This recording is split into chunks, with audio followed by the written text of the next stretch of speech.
Hello everyone and welcome back to the RED YouTube channel and to yet another episode of the Solitary series with me, Jonathan Petts. I want to thank everyone for tuning in for the first couple of the returning Komodo Solitary series. Really excited just to flood you all with Komodo content. Just going to make sure we're coming through loud and clear. I want to make sure that everyone's joined in and can hear me nice, loud and clearly. Just going to wait for the chat to catch up here, which will take a few moments. How's everyone doing? Really looking forward to today's session. We are obviously going to be looking at the RED Control app for iOS and Android. And there's a little something extra we're going to be showing you in the form of the Komodo link adapter as well. Give you a little bit of a sneak peek as to what's going on there as well. So I've got a thumbs up from my team saying the audio is coming through loud and clear. So hello everyone, and I guess we'll kind of start diving in.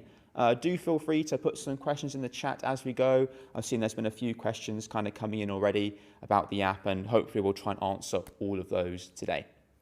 So let's start off with what is the RED Control app. So the RED Control app is a free app on the iOS and the Play Store. We'll show both versions of that today that allows you to fundamentally control every aspect of your RED Komodo 6K camera. You're able to do things. Actually, I've got a huge long list over here, so we'll go through this list and we'll go through one by one. So we can fundamentally control all settings within the camera. So any menus we can dive into and control: our ISO, our shutter angle, frame rate, iris, white balance. We can even do things like calibrate the sensor, format the media, reboot the camera as well. Now, one of the really exciting things that's brand new for Komodo in the RED ecosystem is the ability to monitor a wireless video stream. Now, James Lucarelli showed this off in his last session in connecting to your Komodo, so we're going to see a bit more of that today. We are able to control playback and pull stills from that video stream and send those in WhatsApp messages and iMessages to all the crew on set really, really quickly, so that's really cool. With compatible electronic lenses, with the RF to EF adapter, we can pull focus, we can make iris pulls, we can make marks and rack between those. We'll go through all of that today as well. We can obviously adjust image settings, so we can control CDL values, we can control LUTs, frame guides, monitoring outputs, what color spaces we're monitoring in, all through the app as well. We can create custom views as well. This is a really, really exciting bit that allows us to customize a view for the way that we want to work and the features and functions that we need quick access to as well. Camera presets, we can make those and toggle between them if we need an Instagram aspect ratio and then oh no, this is a commercial, we need a high speed preset, we can do that as well. And I think most importantly, we can do run stop. We can be remotely away from the camera. It can be on a gimbal or a drone hovering just above us or somewhere difficult to reach. We can press record and there we go, the camera's rolling. So I reckon I've just seen Mikkel in the chat. Shout out to Mikkel. We'll be discussing a little bit about him a little bit later on. But I reckon we look at where we get the app and the differences between RED Control and full control, because I know there's been a few questions about that. So I'm just going to switch over to my iPhone view here. And here we are inside the app. Now I'm streaming this from my phone, so there might be a little bit of latency, but fundamentally you'll be able to see what's going on.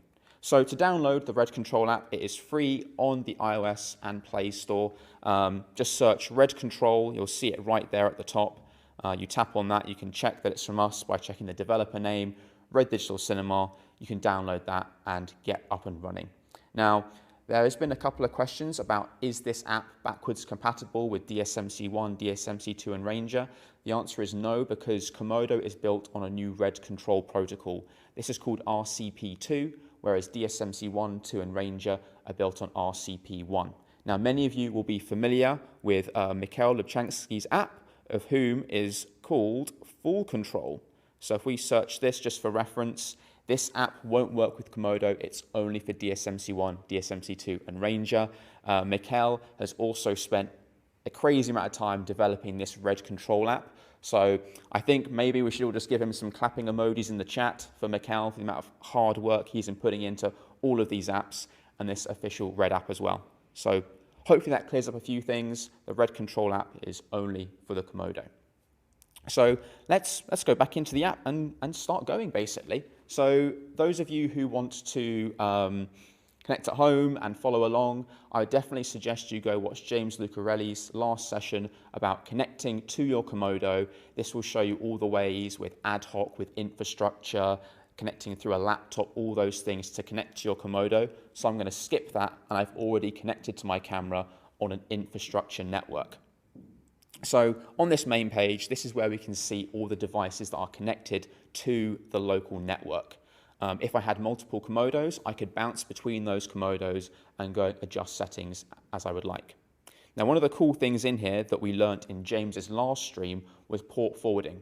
Now, we showed port forwarding where I could connect to a camera from the other side of the world through a desktop. You can do that through the app as well. So all you've got to do is type in that IP address into the app, and you're able to connect and control a Komodo from the other side of the world. Now, a couple of things here, just in terms of troubleshooting, a couple of the things that I've seen, certain carriers on certain devices, they require a data connection when you're connected over Wi-Fi. And obviously, because there's no data connection here, if you're in ad hoc mode, the camera may not appear. And this is carrier and device specific. So if you're trying to connect to the camera and it's not working, go into airplane mode, and hopefully then you will then be able to connect. And 9 times out of 10, that is what the issue is. The next one is, I'm not getting a video feed through to my phone app. I'm just going to switch over to my camera here. And to ensure that you're getting a video feed in, go into your monitoring settings, go into live stream, and just make sure that that's enabled. So we'll just back out of that. And now we're basically ready to go. Now, I've seen a couple of questions about range and those sort of things. Now, range is obviously very dependent on the environment that you're in. If you're in a heavily congested area, your range and connectivity and latency may vary. If you're in a very wide open area, no interference, again, you may see better results there. So definitely check with your IT team. I know on certain jobs I've been on, certain Wi-Fi bands were allocated for certain departments. So DIT might have their own Wi-Fi band on the 5 gigahertz spectrum to ensure that the phone and the camera are constantly connected and there's no interference there. So just a couple of things to think about when you're going out there, and if you're relying on the app consistently, definitely make sure you've got a clean band or as clear as possible. So let's get right into the app. We've gone through those little bits. Let's start having a little play and diving into some of the features. So I've tapped on the camera there that I want to connect to, and here we are. We've obviously got a video stream. Just going to wiggle my fingers in front of it there. And this is kind of our main overlay. This is our like home page of settings that we kind of felt everyone needs to get access to pretty frequently. So we can do things like change our ISO. We can tap in here, and you can see just how quickly we're changing between all those different values. We can change our resolution. As I said, we can also press record and record some frames. We can view things like the temperature of the sensor. We can toggle our log mode on. We can toggle our peaking, our false color. Now, one thing I will note here is that things like false color and focus peaking won't come through into the app, but they will display on the SDI output and on the LCD on the screen. That's just due to how the video piping feeds are working. So at this time, that's not supported. We can see our time remaining. We can see our audio bars. It's just stuff we need quick access to, monitor our exposure through here. Now, there is a couple of ways to interface with some of the settings in here. And I'm just going to switch over to this view here, just so you can see what I'm doing on the phone here.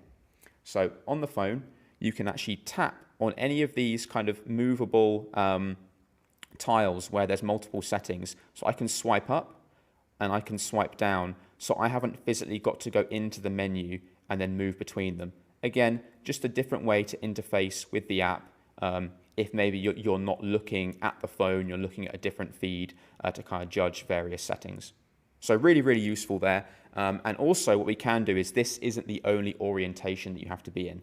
So what you can do is I'm going to undo my rotation, and I can turn it sideways, and my display might go a bit weird there. There we go. We can turn it sideways, and we can then double tap.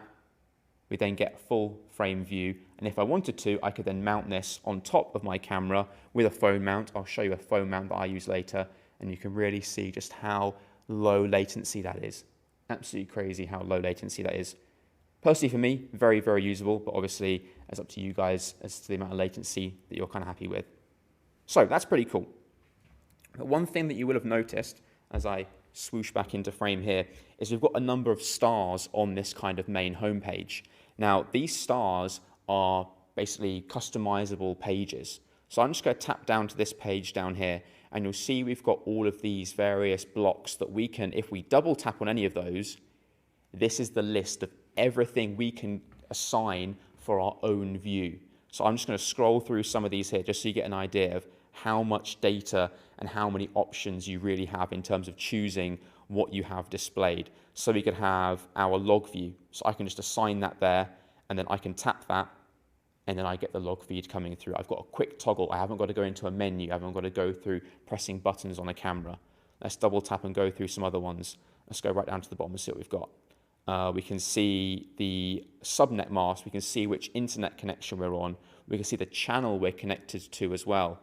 We can toggle magnify. I saw a question earlier about magnify actually. And with the magnify, you can't magnify in the app, but when you magnify, you'll see a little box and you can move that around. So what we'll do is we will come in and we'll turn on LCD magnify.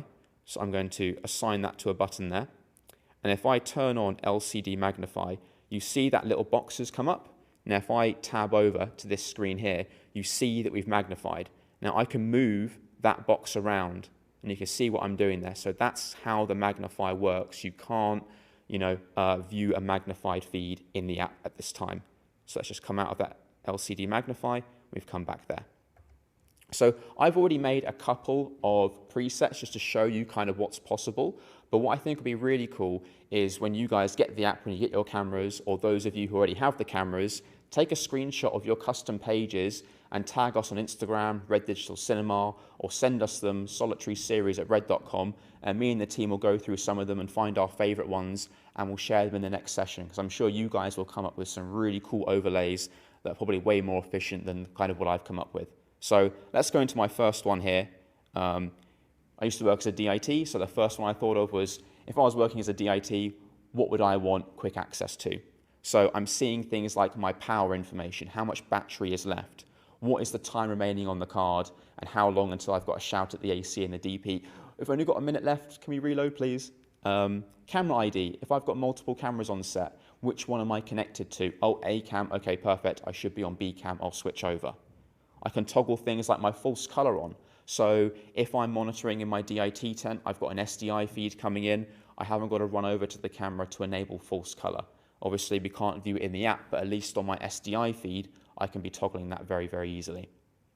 I've got my exposure raw indicators. That's always super, super useful. And then for me, especially changing lookup tables very, very quickly. So a DP might be like, "Oh, can we get our night interior LUT, please, Johnny?" I can then come in very easily, change the LUT. I can turn the LUT on and off for them on the fly. Haven't got to run in there and mess about with menus. So that's really, really nice. Just go back to my normal LUT there. Sensor temperatures, I've got a snapshot as well. Now the snapshot is really, really cool. This is one of the things I think was probably one of my favorite features when I found out about it. And this is basically the ability to take an image from that feed and have it saved to your camera roll. So what I'm going to do is I'm just going to put my hand in the frame here. I'm then going to take a snapshot.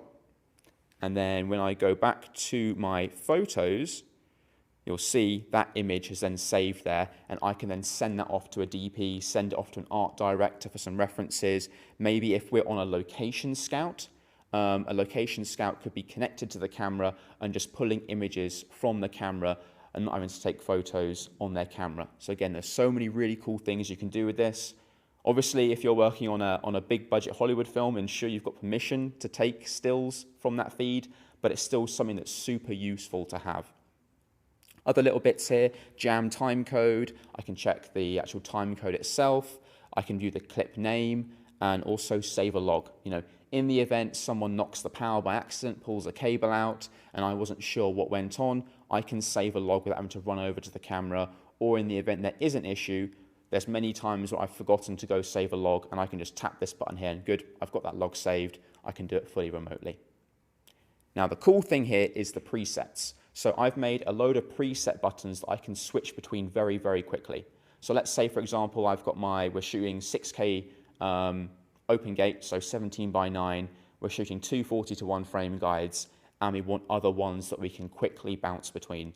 So a high-speed widescreen, so 6K 50 FPS, then a 4K 60. Maybe I've got some weird aspect ratio guidelines for a VFX shoot where they want a one-to-one crop or something, or they want a Instagram 4x5 feed. I can have all of these guides and move between them very, very quickly.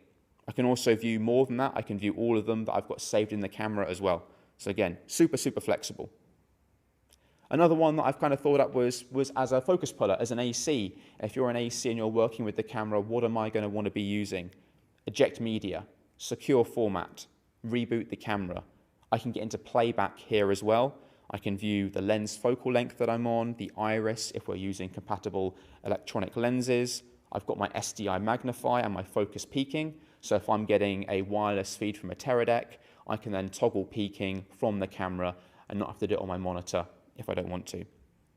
And again, fan control, I can roll from here as well, and I can also obviously make adjustments to those presets. I've just seen Stephen. Can you talk about the Komodo link? We are getting to that, don't worry. You can see it's mounted to the camera. We'll do that at the end. I know everyone's excited about that. So that's kind of the customizable pages. Now you can get some extra buttons. So maybe you don't need the video feed because you're monitoring an SDI feed. You can tap the purple squares in the top right-hand corner and you get a load of extra buttons.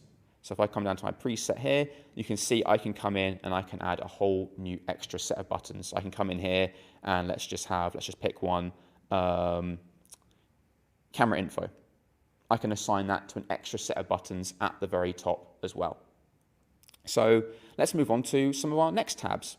So in this tab, this is kind of our image overlay, image preview, image settings pane. And I'm going to start with the coolest thing here, and that is stream overlay. So what this is it's basically the ability to overlay a PNG file on top of the stream that the phone's seeing.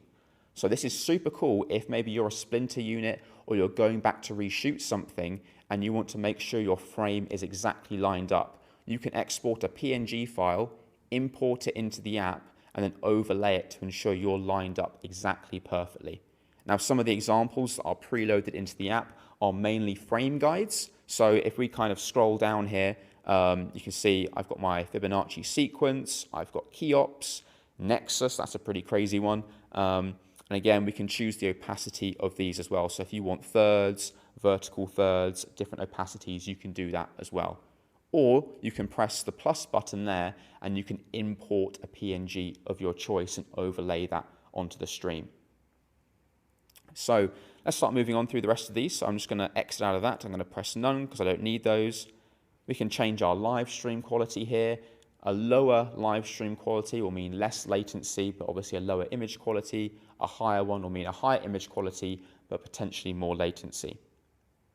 Another cool one here is the CDLs and lift gamma gain. So I can enable this, and when I tap on CDL, it's basically like I'm working in Resolve.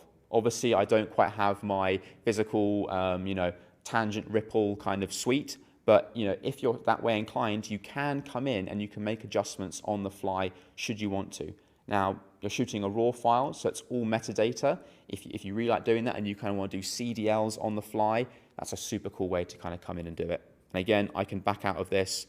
I can go into lift gamma gain if that's the way I want to work. As you can see, I can kind of bring down the exposure there. I can stop that there. Again, reset it all. It's all metadata at the end of the day. I can also preview my LUTs. So earlier I was showing we can switch between them. I can come in and I can actually preview my LUTs in here and get a bit of an idea of kind of what they're going to look like on the image. Other bits down here is the presets. Oh, we had a little bit of a crash there. We are live, classic. So we'll just come back into the app here. Give that a moment to reconnect. Again, super, super quick. Let's go back into our presets section. And these are ones that I've already pre-made. So I made these in the app and I can now tap new preset and basically anything I want, I can now generate in the app and that'll be saved to the camera as well. So if I wanted to have one that is a certain lookup table with a certain CDL value, I can have that toggle on. So maybe the DP's like, oh, on the fly, let's make a night LUT. Mount that LUT and then have the CDLs and we'll bring down the shadows a little bit and maybe cool it off a little bit to give it a little moonlight kind of feel. We can then save that as a preset and toggle that on and off very, very quickly. The last thing in here, in this little section, is the guides. So we can create custom guides to be overlaid onto the image. So if we want to have anything from a 240:1 mode to a very specific 1:1, or again, Instagram or TikTok frame lines that are vertical, we can do that as well. So you can export the presets, yes, that is correct. So if we come back into the presets, you can then see that if I do, if I tap on the preset itself, you can see I've got a little export button. So I can tap that export button, and you can see that I can then export that to a message, and it's basically a text string that then basically gets exported out, and somebody can then re-import that onto their device as well. Or you can import it onto a CFast card. You can save it from here onto the CFast, take the CFast card out, and then put that into another Komodo as well. So quite a few different ways you can kind of save and move presets around very, very easily. So let's come out of this and let's move over onto audio. So audio, this is a really cool one because this is something that caught me a bit off guard. You'll see in the top left there, we've got audio stream. So not only can you monitor the video feed coming out, if you plug in a set of headphones, oh, I did rotation there by accident, you can actually monitor the audio stream coming out. Now, we're not trying to replace the sound guys, don't worry. This is just a super cool little feature. Maybe, you know, in all of these worlds of socially distant sets, you set a camera up for an interview and you have to leave the room or back away. You can at least monitor the feed, especially if you've got something like a 3.5mm shotgun mic attached where you haven't got remote headphones to listen to. You can monitor that through here, and we can make adjustments through this as well. So again, I can come in, I can adjust the gain, I can bring it down, I can bring it up. I can also swipe up and swipe down like we did at the very beginning with the ISO and other features there. So again, lots of flexibility here with controlling your audio. You can mute the output, you can change which source you're using. So I'm using the internal microphones here, obviously. We can jam the time code, we can change to sync, we can change to external time code if we've got a ambient Locketbox Nano or a tentacle sync attached, all those kind of things. So let's move on to the next tab here, and this is the focus and the iris. This is really cool because with the compatible EF and RF mount, you can use EF lenses that have electronic control to control both sets of parameters, which is really cool. So previously, for those of you familiar with full control, you could control the iris, but now you can control the focus, sorry. Now you can control the iris, and you can see I'm stopping the lens down there and then opening it up. And this is really cool because you can connect on multiple devices, and you can have one person, keep doing that rotation, one person doing focus and one person doing iris, both at the same time. And I've got my Android device here, so I'll show that in a few moments. So one cool thing in here is the ability to set marks. Now, obviously, maybe there's a few ACs or focus pullers looking at this and going, oh, that's nothing like a Preston. But there's some cool functionality here that if you want to do maybe an affordable motion capture setup, or there's something that you're very specific about and you want to hit an exact point, you can have that and choose the speed at which to do that. So let's do that here. So I'm going to focus onto the GDU lens there at the back. That is me focused. I'm going to set a yellow marker for that one. I'm then going to come to close focus and focus up on this DSMC1 Carbon Red Dragon. That looks good to me. I'm then going to make a mark there. And what I can now do is I can go into Lens Tools, and I can set the rack speed to go between those 2 points. And I can also choose the type of roll-off I want on the focus. So I can go into my rack speed. Let's say we want a 5-second rack speed. And let's say we want a slow start, and then it ramps up. So we're going to come back out of there, and I'm now going to tap on my yellow one. And I'm just going to hold my phone so you can see that I'm not doing anything here. And you can see now in the app, that is now doing my focus pull for me. Now I can make it faster, I can make it longer, but you can see now that has now pulled to the lens at the back there, all done for me. Same goes for iris. I can come into iris, I can set a mark here, I can then set a lower mark here, and again, I can tap that, and over the course of 5 seconds, you can see no cheating here, the app is then controlling that iris pull for me. Now obviously, as this lens isn't declicked, you see the clicks, but at least if you did a really quick rack, you could, maybe hide it a little bit if you're moving inside and outside. Now what I'm going to do is, as we're talking about the apps here, I'm going to show both of them working at the same time with an Android device. So I'm going to flip over to my camera here. And what I'm going to do is I am going to stop this down a little bit. And I'm going to put my Android phone into the screen here. I'm then going to connect on that device as well. You can see I'm still connected on the iOS device, still pulling focus. I'm then going to go into my iris here, tap into iris. Now I'm going to set a marker there. I'm then going to set a marker there as well. I'm then going to go into my lens tools. We're going to have a rack of, let's say, 10 seconds. And I'm then going to do a focus pull during that period in time as well. So I'm going to tap the green marker there. That has now started. And I am now going to pull to my yellow marker at the back there where our lens was. Maybe I'm going to go back to the start again. And you can see the app is doing that. We're also getting that video feed coming through as well. So again, multiple people can connect and control various aspects about the camera and the lens. So I'm just going to leave that phone in there for the moment because we're going to be coming back to the Android device in a moment. And we can now move on to kind of the menus and kind of the last few bits here. So any menu functionality we can kind of go into, anything about the menus we can come in and change that's in the camera. That doesn't change, that's the same. If you can change it in camera, you can do it in here. And finally, within the app, we can also lock it. So you can hand the phone over to someone or have it propped up and be rest assured that you're not going to knock something and turn over by accident. So I can press the record button here and you can see that that record button is not flagging. I'm not going to do it by accident. I'm not going to format a card by accident either. So you can lock that down. So I reckon now what we'll do is we'll go onto the Android device. I'll show you the same functionality very, very quickly. And then I think we'll go over onto the Komodo link. I'm just going to make sure I've covered everything I wanted to cover for this section. Yes, we have. That's good. So I'm now going to ping up my Android UI. Here we are in the Android app. I'm just going to pick this up out of that frame. And obviously, we've got all the same settings. You can see Mikkel's worked very hard to make the apps look the same. Now, any of you who make apps or familiar with any kind of development know that not only is it crazy difficult to develop for two different platforms, but to also have them work in the same way, even harder. So it's amazing they both work in the exact same way. There's still some features that are missing, but Mikkel is working hard to get all these features rolled out to the Android app as well. But you know, things like focus, we've got the monitoring feed, we can rotate the device and do full screen. All the kind of key functionality is here in the app. So we're obviously connected wirelessly. I think it's time we look at the Komodo link adapter. So what I'm going to do is I'm going to flip over to my view here. And you can see that we have it already attached to the camera. So I'm just going to do a little bit of a show and tell for you guys here. I'm going to pick the camera up. And you can see that we have, if I focus up here, you can see that we've got it attached to the camera. 2 screws, connects directly to the pins on the top of the camera. It gives us a USB-C output. And this allows us quite a lot of functionality actually. Now I'm just going to show you how to connect it first, and then I'll kind of run through a couple of little housekeeping bits about the functionality and kind of what's coming for it. So what I'm going to do is I'm going to go to my Android phone. I'm going to go to the home screen because currently we're connected over Wi-Fi.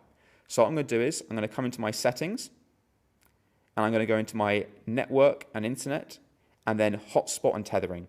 So this is where we're going to be allowing this functionality.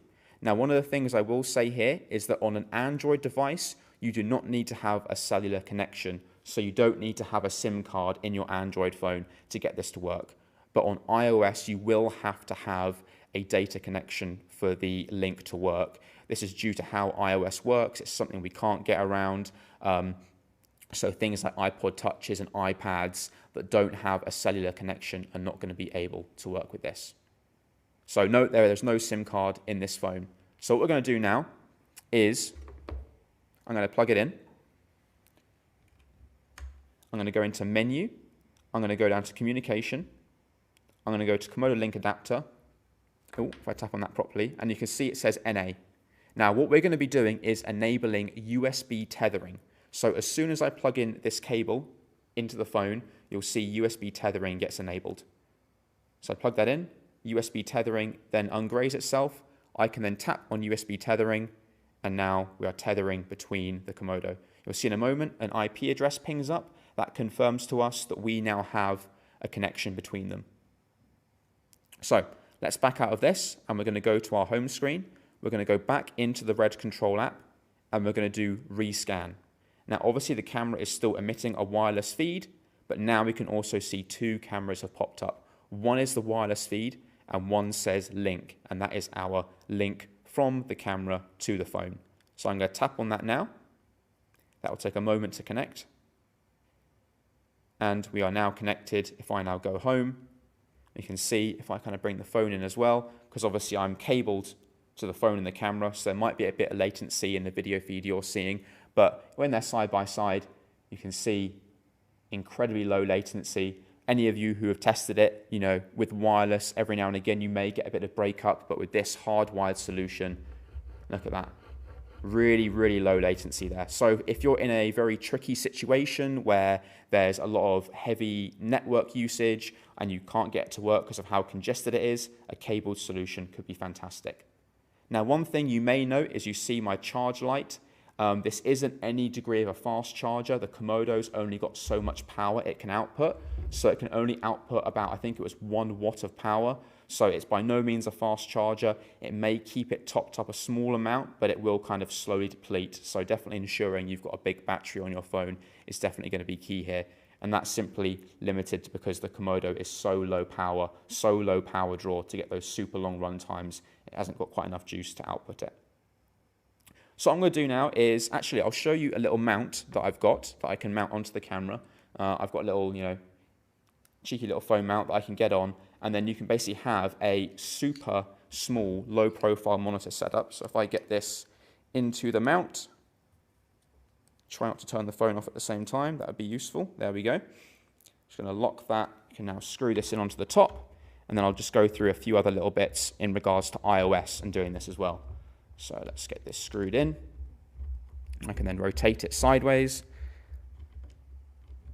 There we go, get that screwed in. Let's bring the phone down so you guys can see as well. Get that there. Now I'm just going to turn my rotation on. Where's my rotation? Is that my rotation? Yeah, there we go. Back out of there. We can see we're now getting the rotation. I'm going to turn off my phone UI there just so that it's not distracting. And if I just focus up on this, I can then double tap on that to go full screen. And you can see now I've basically got a monitor on top of my Komodo that I can now run and gun around with really, really nicely all through that cable. Now I'm just going to switch back to my view over here because there's a couple of little things I just want to mention in regards to the Komodo Link. So it currently supports iOS and Android, but the latest iOS 14 update has broken the communication for many, not just us, just before launch. So there's 3 different solutions and time frames for getting the iOS functionality back up and running. The first one is reverting back to iOS 13 to get it to work. The second one is wait for Apple to fix this, but again, there's no timeline on that. And the third, in the meantime, the engineering team have found a workaround.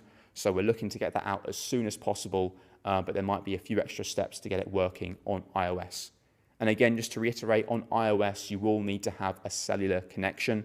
On that, you need to have a SIM card with that as well. But some other cool things in regards to the Komodo Link adapter is that where have I put it? If you have a USB-C to Ethernet cable, there's some cool functionality that will hopefully be coming down the line for IP connections and other functionality. So I'll kind of leave you a little bit of a teaser there from what the team here have told me, but obviously we'll hopefully be able to talk more about that in the future. So I think for the moment, how long have we been? 46 minutes. I'll kind of open this up to the house here and see kind of what questions you have. Is there anything you want me to go back and go over, show you again in any of the apps? I know there's a bit of a delay here between me and then obviously you guys all viewing it, so I will look down to my chat to see if there's anything else you want me to cover, even just with the Komodo in general. We can obviously go over that here. I've seen James and the gang answering a couple of questions in there, a couple of little chats going on. They've been helping out, doing good. I can see Mikkel's in there. Hey, Mikkel again. Looks like he's been answering some questions as well. How about data transfer with the link? So that's one of the things that the team have said, that Ethernet connection potentially in the future for remote downloading could be a possibility. Let's have a look, see what else is coming in. Will there be the ability for more FPS in advance? I'm not sure on kind of future functionality in terms of time lapses. I've seen some questions there, and custom FPSs. I'm not entirely sure. I haven't obviously got access to that. That's for the engineering and the product team to kind of come up with. But definitely keep suggesting those things. They always want to hear what people's priorities are. So definitely it's good to hear all of that feedback. Will it be able to give a higher res feed than through Wi-Fi, i.e. 720? So the feed that will come out will always be 720. It's just lower latency. So, you know, everything is exactly the same. That feed will always be 720p. It will just be much lower latency and much more stable. So if you're in an environment where, you know, you don't want to have a phone nearby, or as again I said earlier, there's a lot of interference and it's very, very difficult. I've been on some sets where you can't even get your phone out and have a connection because there's so much going on with different Teredecs and sound devices and those kind of things. So that's definitely a thing that's super beneficial, just to have super low latency. Again, just on those feature requests that are coming in, the more we can have of those, if you go onto red.com, there is a feature request page, so you can go submit those, and that's actually a really useful metric to see what people are requesting through that kind of official platform. Autofocus. Autofocus on this, for me at least, I've been really enjoying the autofocus on this. As somebody who's always been going for the manual way of doing things, so far with the crop of, I've had the 24mm GDU lens attached and the Sigma attached. I've been really, really impressed with it so far. You know, whip panning, moving in, tracking very, very slowly, all those kind of things. But I think in a future session, we're going to be kind of touching on that and showing it off a little bit more. But it's definitely, at least for me, I found very usable in the sense of if you're doing a sit-down interview, all those kind of things, the ability for if someone's leaning backwards and forwards and having that little box you can move around, I think is really, really good. I'll just let a few questions come in now.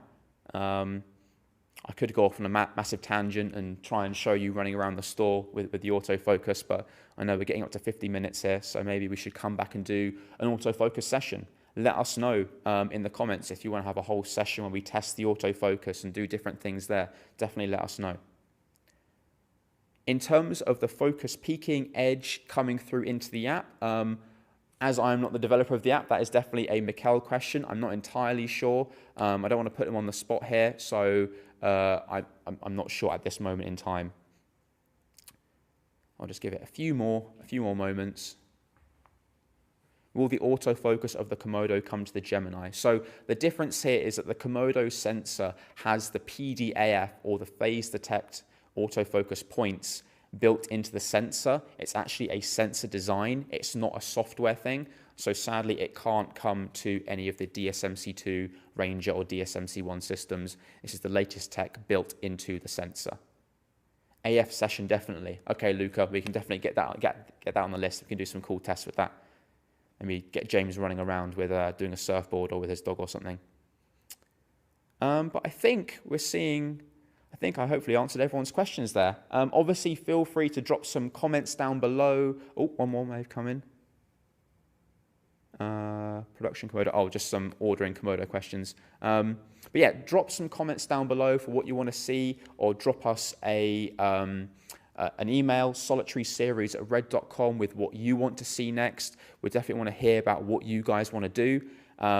But definitely subscribe for more. James Lucarelli is coming very soon with gimbals, drones, and everything else. So accessories to configure it, good ways, tips and tricks to balance it with the Komodo, what you can do, and all those kind of things. So again, I think I'm going to wrap this up here. So I want to thank everyone for tuning in.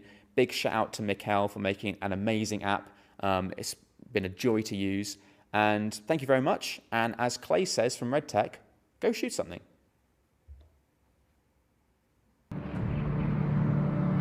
There's one thing I love as much as shooting movies, and that's riding Harley Davidsons.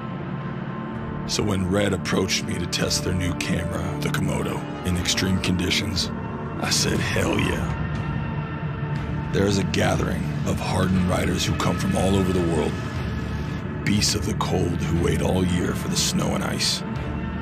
Vintage as the bikes they ride, they're known as the Frozen Few.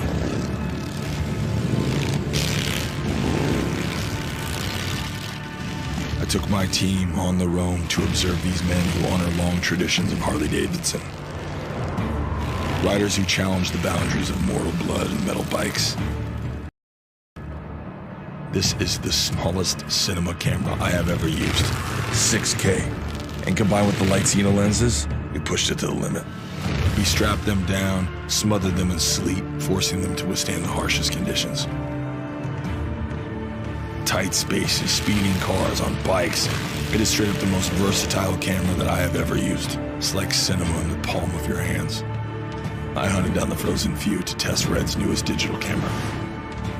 But instead, this tribe of Harley men took me in as a brother and gave me something I'll never forget. I was honored to be a part of this and shared the story of these men, and I am extremely honored to be a part of the Red family. Thank you for the opportunity. Aloha.